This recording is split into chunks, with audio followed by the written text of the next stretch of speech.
नाही, नवी मुंबई महानगरपालिका सार्वत्रिक निवडणूक 2026 साठी या नवी मुंबईत सत्ताधारी भारतीय जनता पक्ष तिजोरीवर डोळा ठेवून स्वतंत्र लढण्याचे सगळे प्रकार सुरू आहेत. त्याच पद्धतीने गद्दार सेना शिंदे सेनेकडूनही सुरू आहे.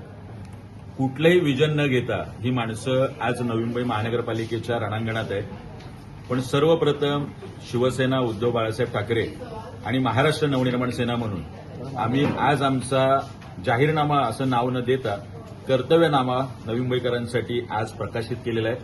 शिक्षण असेल, आरोग्य असेल, उद्यान विभाग असेल, अगदी वॉर्ड सभा, प्रत्येक महानगरपालिका प्रभागामध्ये वॉर्ड सभा घेऊन लोकांच्या सहमती आणि सूचना घेऊनच कामं व्हायला पाहिजे.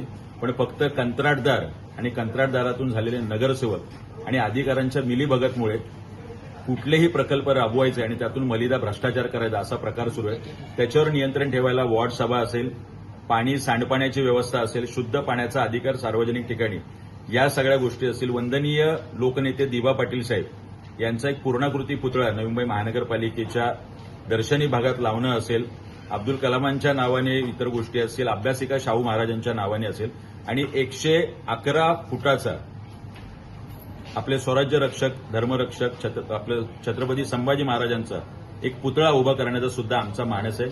असे विविध मुद्दे आम्ही नवी मुंबईकरांच्या दृष्टीने, अगदी पुनर्विकासाचा असेल तो सुद्धा मुद्दा आम्ही घेतला की वॉर्ड प्रोटेक्शन सेल नावाचा एक प्रकार असेल की बँक गॅरंटीपासून इतर सर्व गोष्टींबाबत लोकांना मार्गदर्शन केलं जाईल आणि हा जाहीरनामा, कर्तव्यनामा आमचा लोकांच्या घरोघरी जाईल.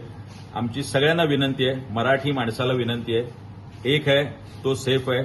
तुम्ही सगळ्यांनी भरभरून ठाकरे युतीच्या आमच्या उमेदवारांना मतदान करावं आणि नवी मुंबई महानगरपालिकेच्या सत्तेवर डौलाने भगवा फडकवा.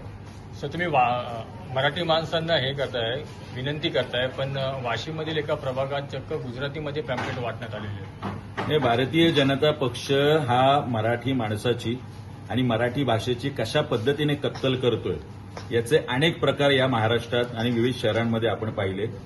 संपत शेवाळे असतील किंवा तिथले उमेदवार दशरथ भगत असतील, त्यांच्या माध्यमातून अशा पद्धतीने गुजराती पॅम्पलेट्स वाटण्यात आले.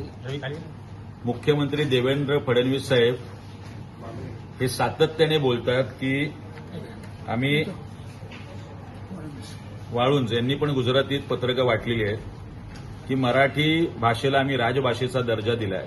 मग हे सगळे प्रकार कुणाच्या लांगुल चालनासाठी चाललेले आहेत? प्रचारामध्ये बोलतात हिंदीत बोला, बिल्डिंगमध्ये जेव्हा प्रचारासाठी म्हटलं जातं हिंदीत बोला म्हणून. अशा पद्धतीचा प्रकार आहे ज्याला आमचा कायम विरोध आहे. आणि नवी मुंबईकरांनाही सांगणं आहे की या नवी मुंबईची ओळख ही आगरी कोळ्यांची ओळख, आगरी कोळ्यांचं शहर, इथल्या मराठी माणसाचं शहर म्हणून आहे आणि ते शहराची ओळखच पुसण्याचा प्रयत्न भारतीय जनता पक्ष आणि शिंदे सेनेकडून सुरू आहे. दुबार मतदारांची लिस्ट जशी आहे आता 16 तारखेला आपली काय ऍक्शन असणार? नाही, आम्ही दुबार मतदार या संदर्भात सन्माननीय राजसाहेब आणि सन्माननीय उद्धव साहेब अगोदरच बोललेले आहेत की आम्ही आणि आमच्या शिंदेताईंची संपूर्ण महिला सेना आम्ही हळदी कुंकू घेऊन आणि ताटवाटी घेऊन त्यांच्या स्वागतासाठी दीपालीताई आणि आम्ही सगळे तयार आहोत. बाहेर आम्ही सगळे बांधव सुद्धा, प्रकाशभाई, प्रवीणभाई, आमची सुद्धा सगळी टीम तयार असणार आहे. आयुक्तांच्या घरी निवासस्थानावरती जे 157 मतदार आहेत त्यांच्या सुद्धा स्लीप बनवून तयार आहे. आयुक्तांनी जर वेळ दिली तर अजूनही त्यांचे पत्ते टाकलेले नाहीत. आम्ही आयुक्तांच्या घरी जाऊन त्यांना त्या स्लीप देणार आहोत, जेणेकरून त्यांनी हे सगळे अदृश्य मिस्टर इंडिया जे आहेत 157 मतदार, त्यांना जाऊन त्या स्लीप द्याव्यात. अन्यथा आयुक्तांच्या घराच्या बाहेर जाऊन तो स्लीप उडवण्याचा कार्यक्रम मनसे आणि शिवसेना युतीकडून होईल. थँक्यू.